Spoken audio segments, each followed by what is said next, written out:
بسم اللہ الحمد للہ الصلاۃ والسلام علی رسول اللہ اما بعد۔ ماہ رمضان کی آمد ہے۔ ہر کوئی ماہ رمضان کی آمد پر بے حد خوشی محسوس کر رہا ہے۔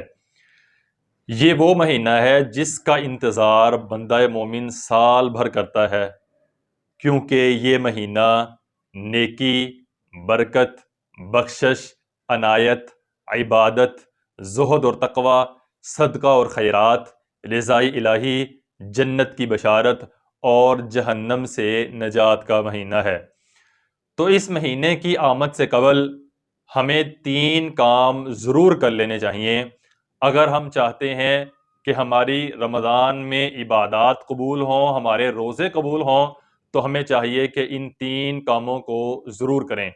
نمبر 1، ہمیں اپنی نیتوں کو خالص کر لینا چاہیے، کیونکہ اخلاص دین اسلام کا لب لباب ہے، اور نیت کی وجہ سے ہی اعمال قبول کیے جاتے ہیں۔ اگر تو نیت خالص ہے تو اعمال قبول کیے جاتے ہیں، اور اگر نیت میں کوئی کھوٹ ہے تو اعمال قبول نہیں کیے جاتے، جیسا کہ رسول اللہ صلی اللہ علیہ وسلم نے ارشاد فرمایا، انما الاعمال بالنیات، اعمال کا دار و مدار نیتوں پر منحصر ہے، یعنی نیتوں کی وجہ سے ہی اعمال قبول کیے جاتے ہیں، اور ہمیں ہر کام میں اخلاص کا حکم دیا گیا ہے۔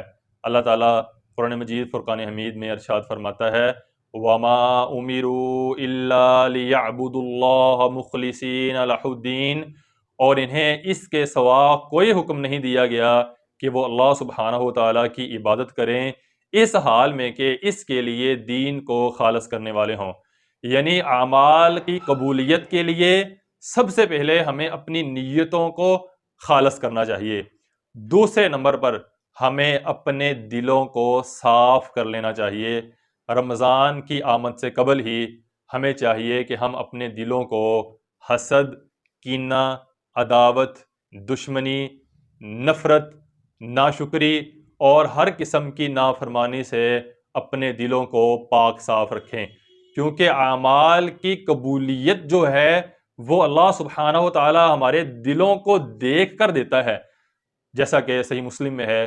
سیدنا ابو ہریرہ رضی اللہ تعالیٰ عنہ بیان فرماتے ہیں کہ رسول اللہ صلی اللہ علیہ وسلم نے ارشاد فرمایا، ان اللہ لا ينظر الى صورکم واموالکم ولكن ينظر الى قلوبکم واعمالکم۔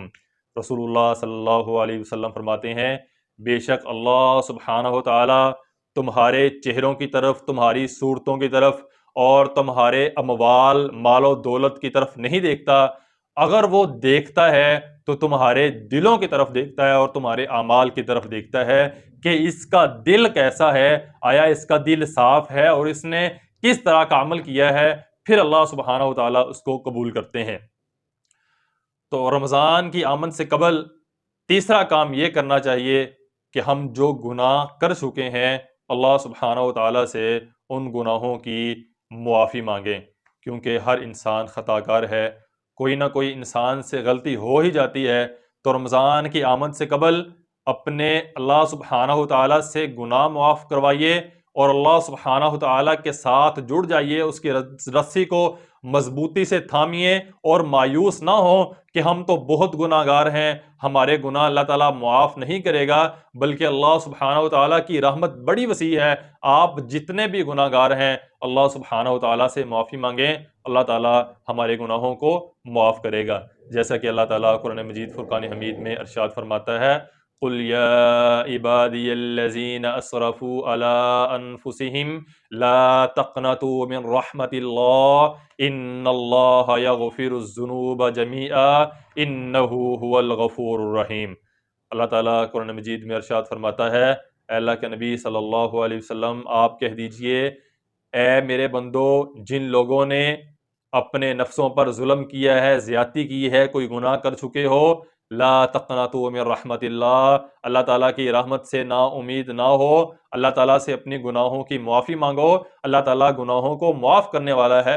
ان اللہ یغفر الذنوب جمیعا، کیونکہ وہ اللہ سبحانہ و تعالیٰ تمام گناہوں کو معاف کرنے والا ہے۔ تو رمضان کی آمد سے قبل قبل ہمیں یہ 3 کام ضرور کر لینے چاہیے۔ سب سے پہلے ہمیں اپنی نیتوں کو خالص کرنا چاہیے۔ دوسرے نمبر پر ہمیں اپنے دلوں کو پاک اور صاف کر لینا چاہیے۔ نمبر 3، ہمیں اپنے گناہوں کی اللہ سبحانہ و تعالیٰ سے معافی مانگنی چاہیے اور آئندہ نا گناہ کرنے کا عزم کر لینا چاہیے۔ اللہ تعالیٰ سے دعا ہے اللہ ہمیں عمل کرنے کی توفیق عطا فرمائے۔ والسلام علیکم ورحمۃ اللہ